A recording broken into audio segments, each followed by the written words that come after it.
lot more that they announced about that show and the show the night before I want to talk about. We'll say they get back to that. Yeah, okay. Because we do have a special guest on the line right now. O'Doyle. Oh, too might happy. O'Doyle rules.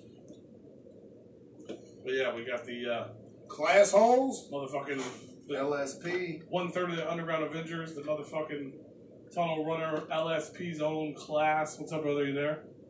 Yeah, I'm here. What's going on? What's cracking, man? What's going on, man? Welcome to Replicon Radio.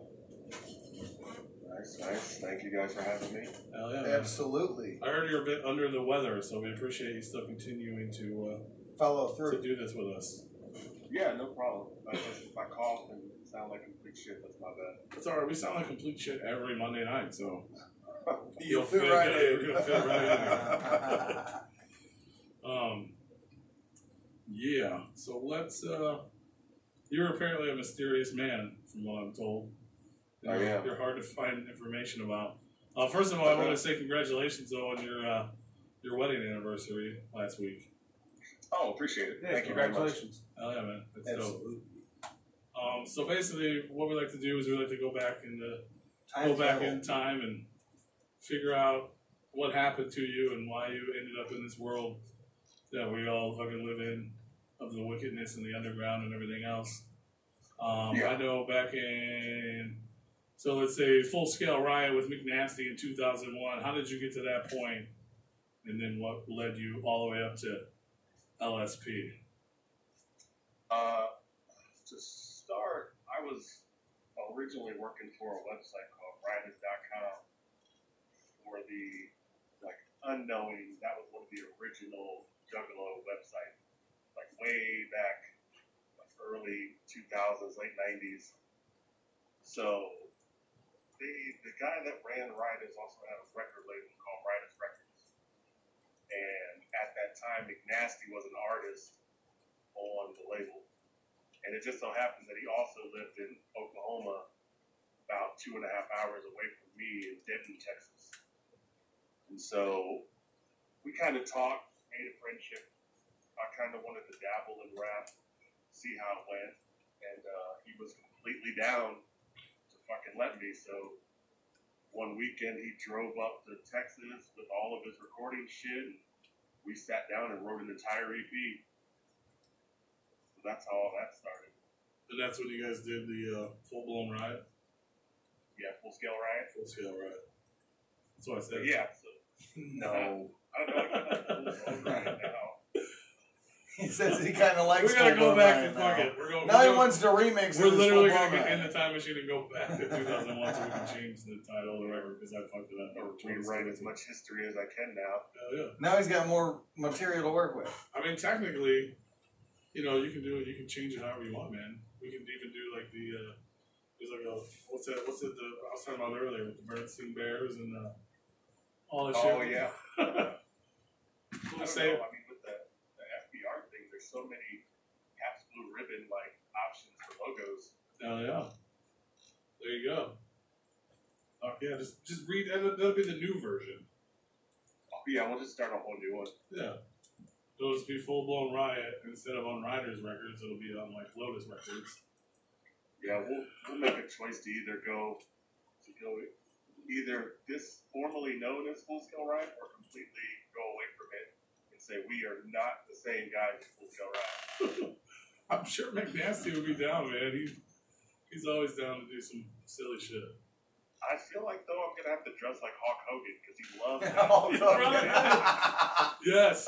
Oh my God! Yeah, I gotta endorse this. I'm hashtagging it as we speak. But I still have to have the blonde mustache and hair, even though I'm a black dude. That'll be perfect. I mean, he was super tan in the '80s, so Yeah, we all see the black Hulk Hogan just be before. prepared for the end of every bar in the song to say brother. Brother. And it'd be brother 16 times in a verse. And you know for a fact that shit's gonna be better than the Macho Man Hulk Hogan album. Oh yeah, the fucking Macho Man where he hated Hogan so much. Yeah, the he Be a decided Man. to rap with the It was outlet. called Be a Man Hogan. That's Man, fucking ridiculous. it's getting real when a dude who's been a wrestler since the fucking 70s and has no rap bone in him besides rap as his outlet to music. All right. That's perfect, man. Shout out to John Cena. We will. I think we should all just chip in to get you like one of those fucking dope ass fringe jackets or whatever, so you can rock that fucking shit. I know McNasty has several of them. I've seen it. Oh yeah, no, he goes all out. It's crazy. But Yeah, all about it. So as you guys, long as he doesn't want me to dress like Elizabeth, I'm straight. Oh, come on, you gotta do it once. You gotta do it once. We'll only get pictures of you one time. Only if we could do it like WrestleMania and he holds me his shoulders while I'm in my dress. We can make that happen. Yeah, we'll put that together. one eye is legit getting excited over there. I'm liking this story. I'm liking this WWE storyline, WWF storyline. I'm gonna get a bunch of fucking messages after this of eBay links to Hogan outfits. Fuck yeah. Send them, shoot them over. It's Halloween time too. You can probably get some of those old school in the box Hogan fucking fits, man. That's true. Fuck yeah. Probably could. That would be fucking dope. Where are we going with this? So you guys, so you do that. I mean, what made you, like, at that point in time, like, what were you doing before that? What made you decide that you just wanted to start rapping and doing that group with him? I mean, I had always been into rap. But we did, like, the old school shit. Like, I mean, I'm sure there's a ton of people that can reflect back that used to do pencil beats and rap and do shit like that. So I kind of always did it. I just had no fucking outlet and way to really do it on my own. So he was an option to help me do it. So I didn't have a fucking clue when I started. I mean, I was terrible. But, you know, he worked with me and fucking, you know, had enough in him to fucking continue with me and try to help me learn. You know, and even back then, he was pretty established. You know, so, I mean, that's basically how it all started and how it all came together. You know, we did like 7 or 8 songs and then put out the EP and started doing shows like locally with it. So you're doing that, you know, what made you decide to start, you know, being Claas as a, you know, as a solo artist instead of doing that together? Just Well, he had always been a solo artist himself. Like the Full Scale Ride thing was, like I said, something he was in with me to kind of help me learn and do stuff. So it was really cool of him for that. But you know, he was already McNasty. He was already established. He already had a fan base. So after we did the Full Scale Ride, he continued to help me. But it was then him helping me like put together my own songs and my own music. so then when did your first Claas solo project come out? The first thing I did was around 2004, and it was just like a little like EP. It was called Almost Classic, and I actually did that with some friends of mine out here in Texas, and so that's when that happened. And then I was with Infinite Illusion Entertainment, which had a bunch of dope acts at that time. And that's when I did Anarchaic. And so Anarchaic's probably really when the whole shit actually started. That's when I kind of had the confidence to actually do rap, like to be a rapper. When you found your groove and you're like, all right. Pretty much. That's when Claas got his groove back. Yeah, that's when Claas got his groove back. Now, with Full Scale Riot, were you Claas at that time? No, it was actually on the writer's website when I posted. It was under MK, which obviously at the time when I was on Writer's Lotus was just starting. It was a big deal, and they had the Maniac Killer song, and so I went with MK as my name for posting, and so that just kind of translated to my name when I rap.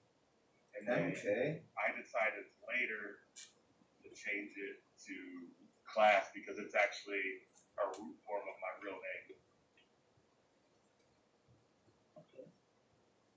MK.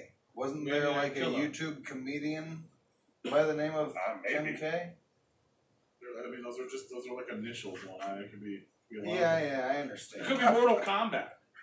Mortal Kombat was the shit. Mortal Kombat was the shit. He was fucking Maniac Killer. Leave him alone. Okay, I apologize. I did like Mortal Kombat though. There we go. See, there it is. Everybody did. Finish him. Get I almost got over that here. soundbite the other day and I didn't. I should have fucking got Yeah, it. you I could have used it. I told you. Whoopsies. Yeah. Whoopsie was the best. Fuck yeah. What was the friendship fatalities and then the Babe Fatality. Yeah, the babe fucking, outies were yeah. funnier than shit. Yeah, Mortal Kombat's the shit. Enough So about you're that. doing your thing. You're finally getting your stride. Obviously, you're making noise. You're making a lot of noise back then. 2008, Psychopathic did the Hatchet House Tunnel Runners release. How did you become a part of that? Actually, through a former employee of Psychopathic, there was a dude that used to work for Psychopathic named Pickle. Pickle Rick. Yeah, we know Pickles. Oh yeah, Pickles is And cool. he was a friend of mine, and at that time, like before it happened, I had jumped on tour with Blaze and Brave Plot and Psycho Jesus on the Clockwork Gray tour, and he was talking about Psychopathic wanting to do this and fucking this is how they're gonna do it, and that he was gonna throw my name along with Psycho Jesus, he was our name in the hat, and he did, and eventually I got an email, and we had to submit a song that was already done, and then from that song, out of every, they chose a certain amount of people based on those songs, and then after that, you had to create a brand new song and submit that, and then they picked those songs as the album. So it was basically like a little competition. Okay. Well, you made it, and it worked out. I mean, that was a dope ass track too. was I remember when that was huge, especially for everybody on it when that shit came out. Like, No, it was super dope because especially it worked out for me real well because they ended up putting the CD in alphabetical order. So perfect. the year it came out was at the Gathering, and so everywhere at that Gathering they would play it, and every time they would play it, they would start from the beginning. So it was legitimately always play you'd hear my song over and over and over. Hell yeah. Yeah, because they would just they'd run out of time and they would start back at the beginning. Yeah, hell yeah. Yeah, basically. That's the shit. But I'm sure that, so you're out there, you got that coming out, you're doing the tour with Blaze. I mean, that probably opened up a whole lot of doors for you. Like, did anything noticeably change with your career? Like, obviously you got a lot more people's CD players and stuff at that moment that you may or may not have been in before. I mean, that was pretty much it. Just popularity in general.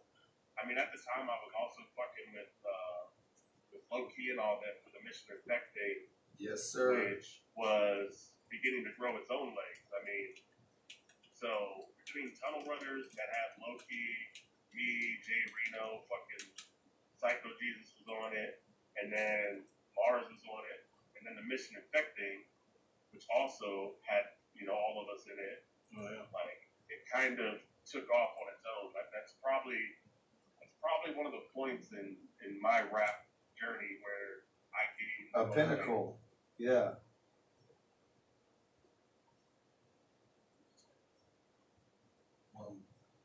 One of his pinnacles. One of his main spots. Instead of pinnacle in your career. Yeah. Sorry, one eye likes to Pinnacle. talk over people. a tentacle. Pinnacle. The Either pinnacle. way, I guess would work. It's when I grew my first tail. It's one of your first tentacles. One of my first tentacles as an octopus. But yeah, the Mission Effect thing was Mission pretty Effect big. blew up. And it's one of those things now that, like, honestly, it's weird for me because I was into underground back then, but I wasn't like super into it. So it's like one of those things I heard about, and now like later in life, it was like, holy shit, all them guys were together, and As a label, we kind yeah. of missed out on it. You know what I'm saying? Yeah, I mean it was pretty trippy. I mean, like it literally grew its own legs. It became its own fucking thing. And it lasted for a decent amount of time. A lot of shit in the underground dies. Yeah. But Absolutely. people still today fucking know who Mission Effect was. That's because most of the artists that were in Mission Infect are still hard-working, grinding artists in the underground. Sure. Yeah, we don't have anything better to do. Well, you're trying to survive down there after the Texas hurricane. Well, I wasn't even close to it. Okay. I appreciate everybody. There was a lot of people who hit us up and were like, I hope you're okay. And I'd tell them, like, thanks, but we were technically like 9 hours from where it hit. Inland. And we're also fucking 4 hours from Houston. So we got light rain, but that was it. Right on. Yeah, the Mission Effect thing comes up a lot around here lately. Like, we got you on, we had Saint Center on a few weeks back, we got Mars on at the end of the month. Yeah, it's in a bunch of underground artist history. Oh, yeah. So that's the shit. So you're coming over, you're doing your thing. You did, I'm trying to check my notes and the fucking listeners' questions and shit while I'm talking. So at what point did you link up when you were doing shit with Ronnie Blaze and Gruesome and Prone? DJ Ronnie Blaze? Around 09 and 10, 11-ish, me and Drew had been like doing shit since like 04, 05 when we met in Iowa. We just kind of always got along and did music. And then obviously we were both in the Michigan Effect thing. And then, we moved on whenever he did his Prone thing. And then Ronnie's actually from here, so, it was just kind of obvious to link up with him. And that was actually based on, I needed a hype man. Just because I'm kind of animated when I perform. And so it was nice to have somebody who could pick up words, lose breath, and, basically keep me from fucking passing out. And so we linked up and we did that for years. And then he decided one day, he had the money and he wanted to kind of start his own imprint. Asked if I'd be down, and I was like, yeah, So we kind of ran with that for a while. And one of the listeners was asking in the chat if there was any bad feelings about leaving Prone and Ronnie Blaze's label. No, I still fuck with Ronnie. Like, we still do shows, and every now and then we'll link up at these shows and do old school shit that we've done before. And so, no, I don't. At least on my end, there's no bad blood. I can't speak for other people. If people got a problem with me, I personally don't give a fuck. But on my end, nah, I don't have any issues. Like, I still talk with Ronnie. He lives right down the road from me, so we see each other all the time. Nice. So let me see. So then you ended up. So obviously you're out there. We're skipping a lot of stuff here, but you did. You're grinding in the underground. You're doing tours. You're out there making noise, releasing album after album. And then you ended up doing the collaboration with Buckshot and Boondocks, linking up with the Underground Avengers. How did you become a part of that? Like, how did that become a thing for you? Well, I had met Buck, and we were talking, and so it was one of those things. Like, we were like, well, let's do some tracks together, and we had a couple different tracks we were working on, and we were like, it was cool. And then actually, he hit me up one day and was like, Boondocks is on. I was like, yeah, obviously. And then he was like, well, he's trying to do some shit now that he's off psychopathic, because at that point he had left for the first time. Yeah. And he was like, so he's trying to do some music. What would you think about bringing him into this? What we're trying to do. And I was like, yeah, if he's down, like, cool. And so, he ended up being down. And so we worked it out to where we each contributed some music to it. And then we would write hooks. And then we would share that shit and finish off writing verses. And then at one point I went out to Kentucky and recorded my shit. And then fucking Dave went out to Kentucky at another point and recorded his shit. And we all recorded in the same studio that Buck records in, and I mean that was that. Like that shit got crazy from there. Yeah, that was badass. Oh, I was badass. Yeah, it's a great record. I mean, you're the we had Boondocks on, we had Buckshot on, and almost every time we have like people in the chat room like asking about that. Like everybody wants more of it, which obviously no one knows if it's ever going to happen, but it was a fucking huge time period. And then not only did it blow up because it's dope, and then with all the fucking drama with Boondocks being gone, then you guys got even more fucking publicity with the whole Marvel fucking cease and desist. So like that shit had to be fucking huge, man. Yeah, that whole deal was crazy. Like I mean, they were legitimately pissed off at us. Through Marvel? Funny. Yeah. I wanted to know what his reaction to the cease and desist letter was. The letter actually went to Buck. Well, I'm sure you saw immediately and read He it. immediately called and was like, guess what we got? Fucking told me, and then he sent me image of it and shit so I could read it. And I mean, like, they weren't happy. Because they weren't happy. They did not like it. It's fucking crazy because besides Boondocks, which we had a decent amount of celebrity at that point. Me and Buck were still kind of Underground, yeah. And so to think about this multi-million-dollar corporation, somehow catching wind or finding this underground CD cover. Yeah. Yeah, I wonder if they actually listened to the album or not. I have no idea.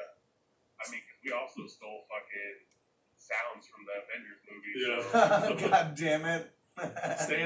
Stan Lee still bumps that shit, man. I promise. He says he promises. It was just mad weird to think that it made enough noise for them to like legitimately come after us on some we'll ruin your life shit. Yeah. Blame it on Boondocks. But that's he was fucking- the most famous. But even that, I mean, even Boondocks is celebrity, if that's even what you call it. Not even in the underground, but not in the fucking rest of the world. Like, why? Saying like for a multi-billion-dollar fucking. Well, people posting studio. pictures of the cover with the images on it and stuff, and Yeah, I think that's a part of it. That shit. People posted enough, it ends up on Google. It ends up on Google with links. Eventually, one of the links is back to the Mob Style store, and then it's easy pickings for Marvel to be like, take that shit down. right, there's a contact information all right there, yeah. And I mean, to Marvel, we took it down, quote unquote. Yeah. No It longer on the was website, but hand to hand. It was down. I'm not still selling them. Hell yeah. But yeah, that was fucking huge. I mean, everybody that had to help you guys out a lot. Yeah. I mean, it was hilarious. Nice. That's fucking dope. So that happened. Obviously, that was huge for you guys. You're doing your. How did you end up where we're at today? You ended up linking up with LSP and all those guys over there. Mad love to everybody at LSP, but Me and a really good friend of mine, Kenny, I guess who quote unquote for a lot of years helped me kind of be my manager and do a lot of the shit I don't want to do. We had been talking for a minute because he knew I wasn't really happy. I kind of felt like I was my shit had gone stagnant, which is, I mean, it's no diss to anybody, and it definitely doesn't have anything to do with Ronnie. But I just kind of felt like the push that I had gained between Tunnel Runners and then Underground Avengers, I felt like that should have advanced, and it just kind of stalled. It wasn't. I don't know what it really was, but I just wasn't happy. And so he told me to, maybe to fucking talk to Scum and shit, because we had always talked about the possibility of LSP, and I had talked to Scum before about it, and we just kind of were on that, maybe one day it would happen. And so he happened to be in town, and fucking kicked back and talked about it, and he told me he wanted to talk to a few other people.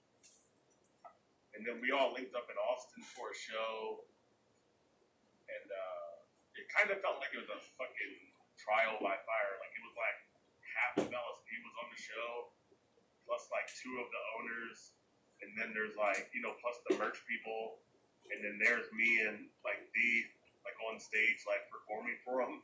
Yeah. So it was like mad weird, like, you know, like this was like this is it, like it's a talent show and shit.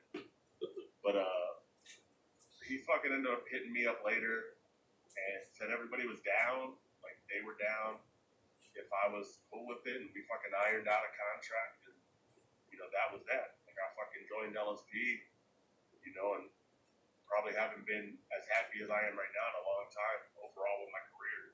Very nice. That's fucking good to hear. So you released the FMEFU? Yep. And what the shit. It came out a few months ago. Like a few months ago, correct? August. So, Yeah. I knew it was recent. I knew. And that's your first release on LSP, so it's been pretty well received. Like everyone was excited to hear you on that label. How would you describe that record and like, you know, what you're doing with LSP as, you know, from what Compared you did to in the past with other labels or other projects?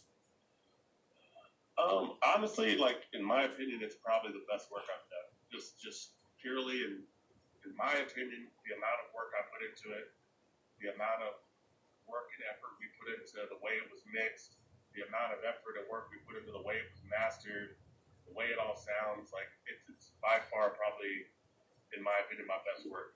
both lyrically and production wise. Yeah, like I mean, I went all out on it. Like I tried to Up your make ante. it diverse. I tried to make it different. I try, you know, every song's a little bit different. The way I rap, like none of it's the same. You know, as far as the older shit, you know, like the older shit was basically stepping stones to figure out what I wanted to do. You know, if you listen to my catalog, like there's a lot of difference. Like it's not like, you know, most people where they sound the same the entire time. Like, you know, fucking Anarchaic sounds vastly different than Celebrity Death. Celebrity Death sounds vastly different than Good Morning. Good Morning sounds way different than 12 Days.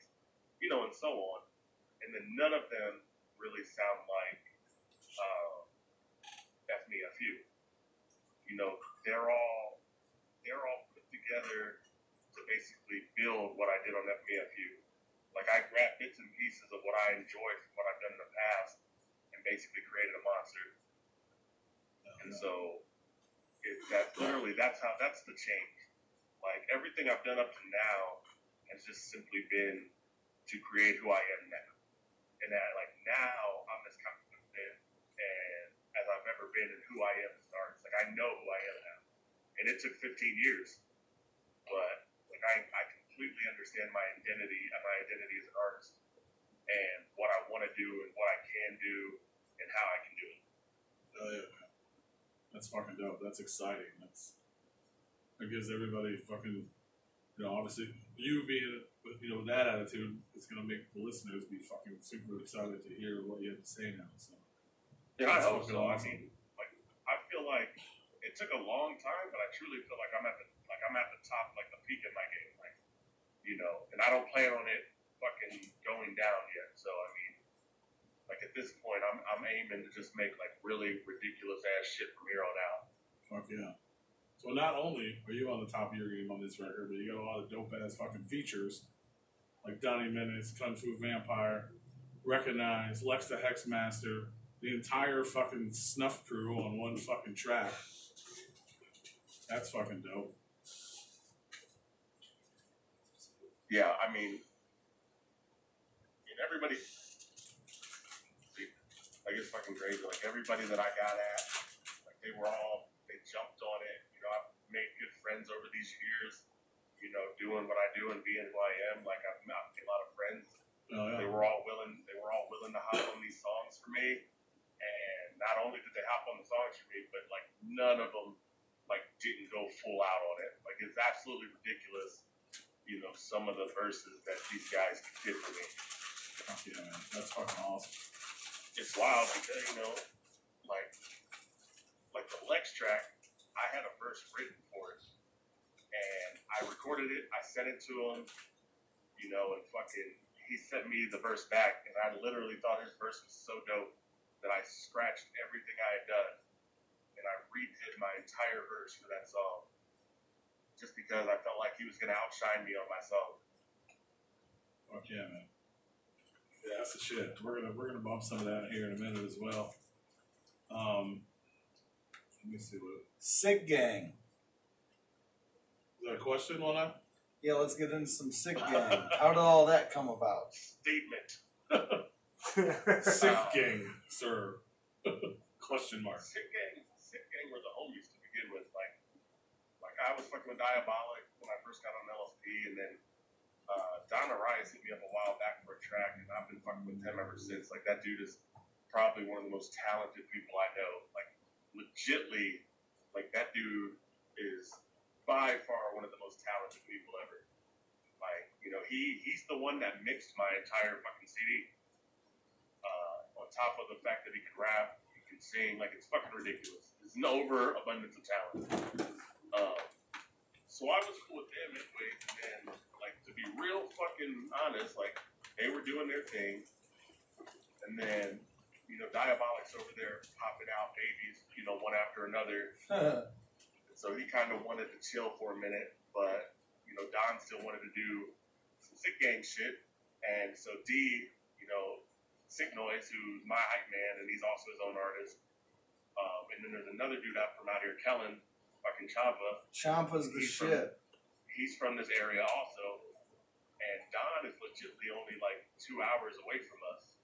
So it kind of made sense, you know, like, why don't we fucking link up and do some shit? So, you know, one night at a show after drinking and people getting high and us discussing how white people love mayo, Yeah. we decided to fucking like let's fucking do it. And so he hit Diabolic up and was like, yo, you know, because it was their fucking thing, and he was like, yo, you know, would you mind if we add them on and we do the whole thing, and then when you're back to not popping babies out, we just do a whole fucking 5-man group. And he was like, yeah, man. So that's kind of where it came from, and you know, it's still kind of an infant stage. You know, we're still trying to figure it all out, but music is fucking nasty.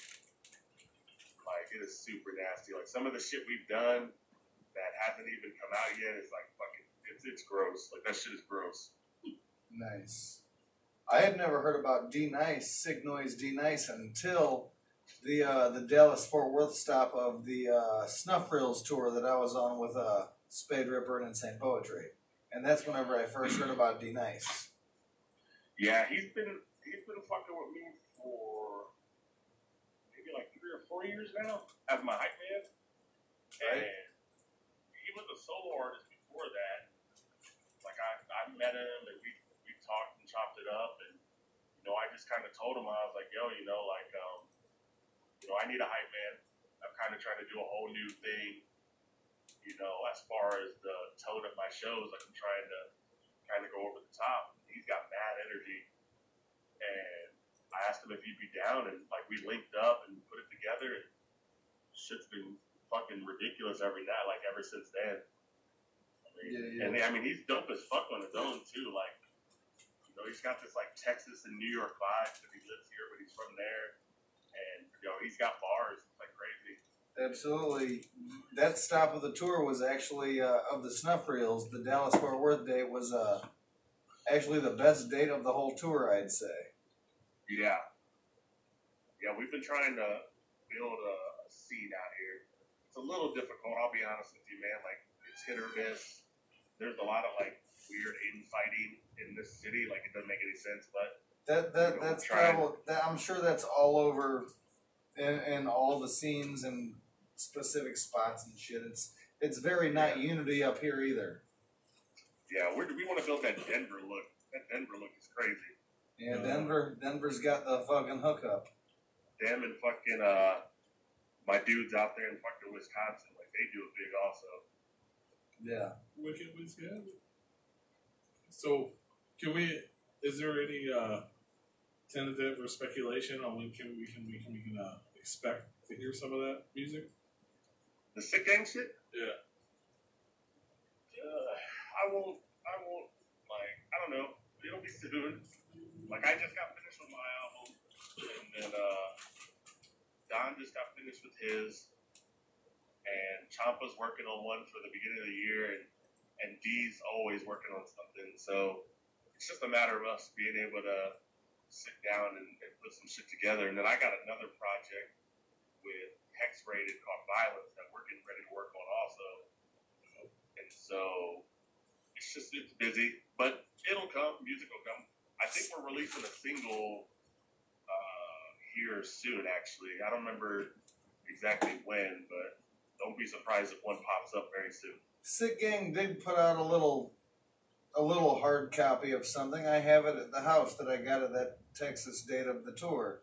Yeah, one of the songs on there is the single we're releasing. We just remixed it and Okay. It's an updated version of it. Yeah, just basically a better sounding one. Like we just kind of, the mix was a little weird, so it was basically the mix is different, and we'll put it back out. But yeah, so that's actually there's a song that you've already heard that will be out as a single. So can we expect to see Claas on the road with FMEFU just coming out? Any tours planned or anything to talk about getting out there? Possibly. We're always talking about something. It's just gotta work out for me business wise, honestly. I hear. Like, some people can just do whatever. It's got to work out financially and business-like for me. Just being honest. I definitely understand that. I mean, I've got grown man bills. I feel you. Yeah, most of us here do too. Yeah, so I mean, it's not, like I love doing shows and we try to do as much as I can, and we're always open for one-offs. Like if people want to bring us out to their city and shit, but to fucking route a full tour and all that, like I've really got to sit down and it's got to play it down to the T. Yeah. Speaking of shows and stuff, Chuck Reeves in the chat wanted me to ask you about rocking shows at the Foundation and how it was basically some dude's basement. No, it actually was like there was a dude. His name is Scott Creel, Psycho Scott, and fucking Yes. He had a house in Arkansas, and he had a basement, and he decided one day, like he's so in tune with the underground, to start bringing out artists and hosting shows. So he bought a PA system, and they built like a little stage. And like in all honesty, they were probably some of the dopest, most ridiculous fucking shows I've ever been a part of. And you can ask anybody that did them. Like, I mean, between all the alcohol, possibility of drugs, and the closeness of the shows, like, I mean, you were basically performing in the crowd. So it was super crazy. I mean, people were punching roofs out, and shit was wild. It was super wild. That sounds fucking dope. It was mad dope. Like it's a time in life that I'll never forget. Like it was crazy. So you got the new record out, maybe a few spot shows. You're working on the Violence project. You might see a Sick Gang project. What else is next for Claas? Just business as usual, man. Yeah, business as usual, basically, man. Like You just had a big ass sale on some collabs here recently. Yeah, I just did. A $50. What was that? A $50 sale?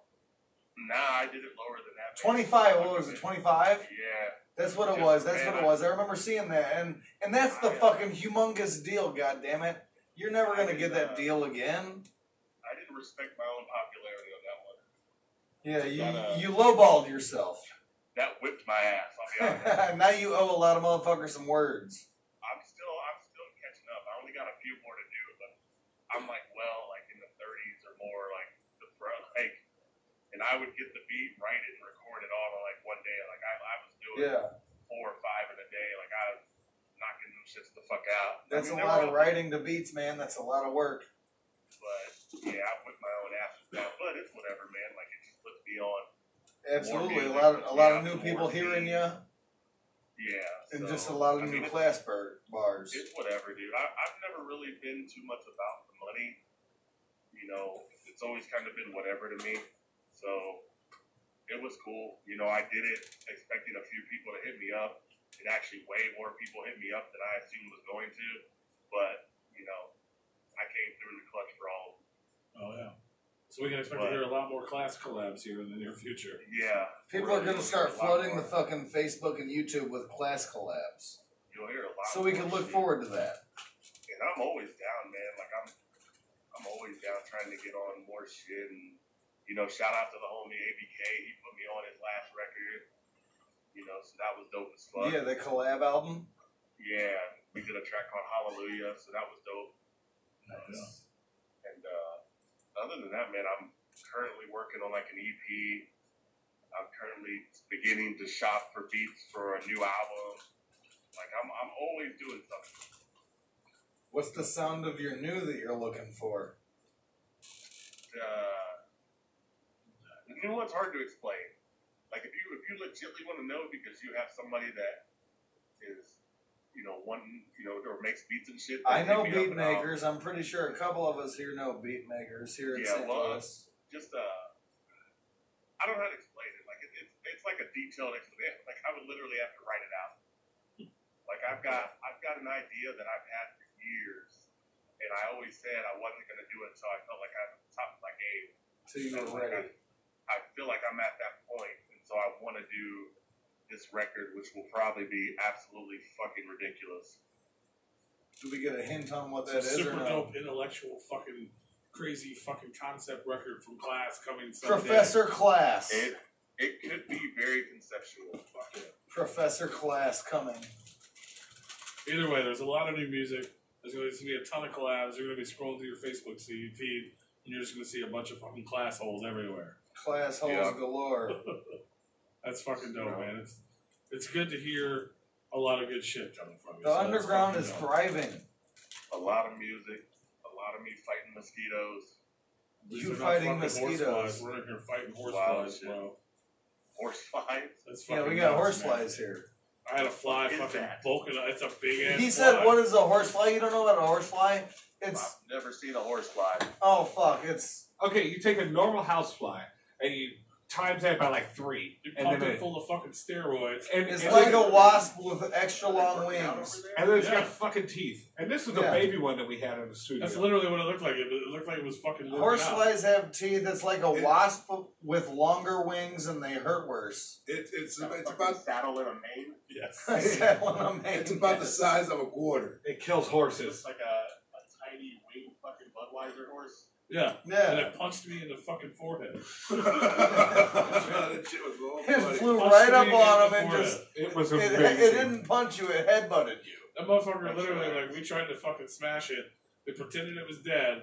We took a break to play some music. As soon as we took the break, that motherfucker ooted up like it just did a goddamn line. Fucking poked at me and then fucking punched me in the forehead, dude. Fucking gave you the 2-piece real quick. Yeah, it burned. I mean, I haven't seen him since. That sounds like the mosquito I've been fighting. Arkansas mosquitoes are fucking retardedly trying to kill you and give you the Nile. Everything in the South, mosquito-wise, Yeah. sucks big. Fucking And the bullshit. worst part about it is, it's always the smallest ones that actually bite you. And they're so fucking tiny. Yeah, they have the Never worst gonna venom go in on them. you. Yeah. It's fucking bullshit, man. Yeah. It is fucking Mosquito bullshit. Yeah. So I got one more thing for you. Something we asked, if I don't forget, all of our guests here. Shout out to Roscoe from Fega Lovers for always hooking us up. It's a question he asked on his podcast. We stole it in his honor. If you're Stole it in stranded, his honor. if you're stranded on an island, you can only bring 3 records with you. What 3 records would they be? Oh, that's a good one. A This is deep how- thinker, a deep thinker. This is how we dig into And your look, soul. you and know find out he's who never you really listened to are. the show before because he's not ready for the question. No one's ever, even if they do listen, they're still never ready. No, that's right. You can never be ready for that question. Such a simple question, but it's so hard because you're publicly answering it, so you have to get it right. Yeah. Well, it's not that. It's more so like, The mood you're feeling at the time. Yeah. yeah, well, not changes. only that, but like, if I was legitimately stuck on an island, like, am I going to be in the mood for the same type of shit the whole time? Or do I want to Forever. diverse? Well, you only get 3 choices, class hole. Yeah, But it's, that's what I'm saying. Like, do I want a diversity in those 3, or do I want to pound the same type of shit the whole time? You probably want diversity.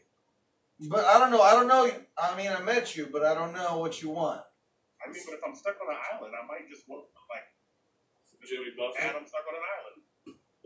He's gonna listen to Jimmy Buffett, Adam Sandler, and Sam Kinison.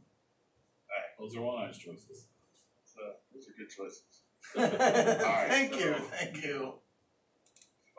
Probably Tupac Machiavelli is one of my favorite albums of all time. Fuck yeah. It's a great album. The second most overrated rapper ever. I love him, but he's the second most overrated ever. I'm gonna punch this dude in the face. I mean, but how can you say he's over? Like, what's He's your not. basis?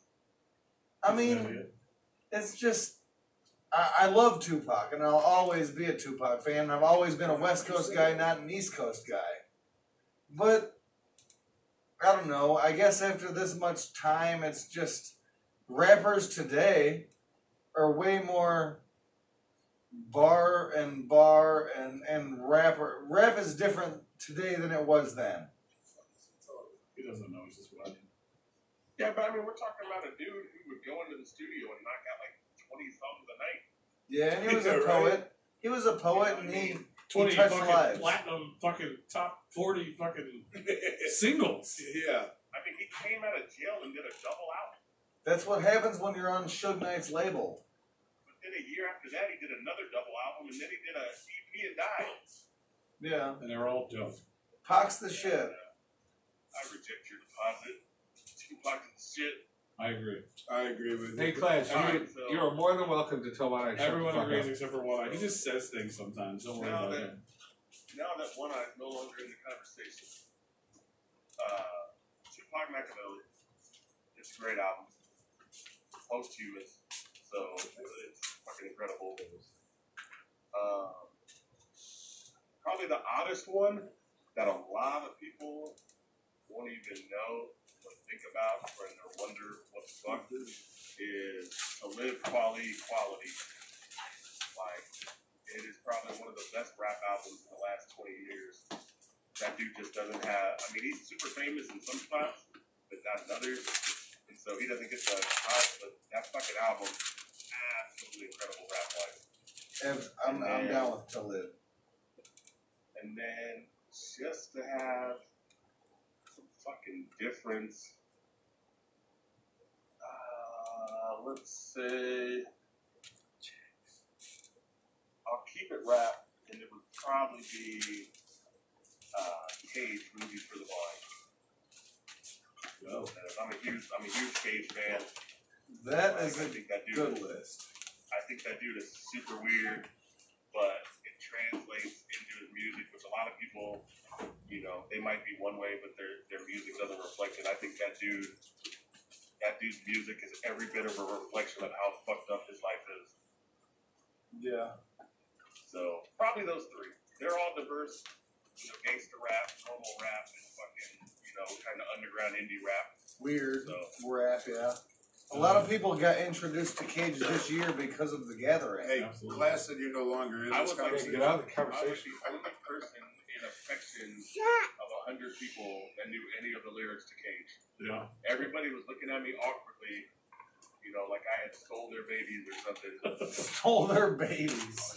It's fucking weird, but I enjoyed every minute of it. Yeah, it was good. I didn't really know a lot about him until the I saw the end of his set. Caught the last, like, 2 tracks. Yeah. You're not in the conversation anymore, One Eye. That's I those know, are he fucking cut dope me off. answers. Come A on. lot different than most of the answers we get, You're so I right. fucking definitely appreciate that. So that's what's up. If you're listening, go check out Claas. I am Claas on Twitter, Instagram. Where all can they find you online? Facebook is Class LFP or Nick Class C for my normal one. I am Class on Instagram. I am Class on Twitter. I am Class on SoundCloud. I am Class on YouTube. Obviously, all the merch is through gorehop.com. I mean, that's about it. I'm super accessible. Like, I'm a normal dude. What's up with O'Doyle Rules? Yes. Oh, Doyle does rule. The Doyle All you need rules. to know. Doyle rules. Doyle rules. That's literally all you need to know. That's it, huh? You and Liquid Assassin have that, what, is that going to be a collab album, or what is that? The only thing I can tell you is the Doyle rules. Well, I know, well, we all know that. Adam Sandler told us that. telling you again. We're telling you again. Okay, so are you gonna have Adam Sandler doing like the Longest P remix on that album or what? Again, the only thing I can tell you is O'Doyle rules. O'Doyle rules. We love it. We love it. Fuck yeah, man. That's dope. Well, we appreciate you calling in, hanging out with us. Everybody go check out F Me, F You. We're going to play a little bit of that. We're going to play a little Underground Avengers. Do you have any last words, anything you want to say, any shout outs to all the listeners, newcomers, everybody? Anything we didn't cover. Yeah, anything we didn't cover that you wanted to bring up? No, man, just thank you to guys for having me on. Safety to everybody out there. It's a crazy world. A lot of crazy shit going on. It's kind of a weird, fucked up time right now, but, if everybody supports everybody and, helps love everybody, we can all survive and have great lives into our 70s, to where old age will then take us away anyways. But that's a great last word there. I mean, it's true. Like, it's crazy. It's super crazy, and it's really weird to reflect on the fact that just 2 weeks ago, me and my wife were in Vegas, with friends of ours, and to think, we were at Mandalay Bay the last night we were in Vegas, partying, and to just think that randomly, in that same spot 2 weeks later, there's some fucking nut job who decided to fucking play God with a rifle. Right. No one knows when something's gonna happen. It's a super fucked up world, bro, but I mean, the best thing you can do in life is just love other people, man. Like, there's no reason to be angry. There's no reason to fucking hate on other people. There's no reason to just outwardly be a negative, terrible person. Life was meant for you to have fun. Life was meant for you to live it. So why waste your time on other people when you could just live it yourself and have a great time? That's right. Yeah, man, absolutely. The greatest words ever spoken by Nick Claas C. Amen. That's right. Let my true motherfuckers know this will be the greatest shit I ever spoke. Hell yeah. That was Tupac when I get it. Motherfucker, I caught that shit. Just letting you know that was fucking Tupac. That was Claas. Yeah, bitch. Machiavelli in Tupac this. that said that. Illuminati. That was Classavelli in this. Classavelli. Feel it. That's dope. Hell yeah, man. Well, the Replicon loves you. Always. The Replicon's gonna spread the love, man. You are now part of the Replicon family. You are. Welcome to the Replicon. You are our family. final piece of the Underground Avengers puzzle. You are. Nice. So we Relax. solved That's the damn riddle. right. That's damn right. Now we can start fighting the world. Hell yeah, man. We appreciate you. Let us know when you got some new shit. Tell us what's going on. We got your back right here. I will definitely. We're gonna The both Replicon is watching. Always. Always watching. Fuck yeah, man. Thank you, man. Thanks. That was a good interview. Class killed You, that shit. Whoa, we're gonna bust some of that shit. We'll be back. F me, F you. But Underground Avengers first. Why? You gotta play the Claas holes first. Well, he's on this. So we get mail up in this motherfucker? Is that for us? You got me. Why'd you only show you? How did I Lockhead. get that? Lockhead. Did you buy that Why did hat? we only show you though? Because it was on your show. Hey, Why not? Tony, don't dig so deep into Shit, it. man. I would have handed it around and wouldn't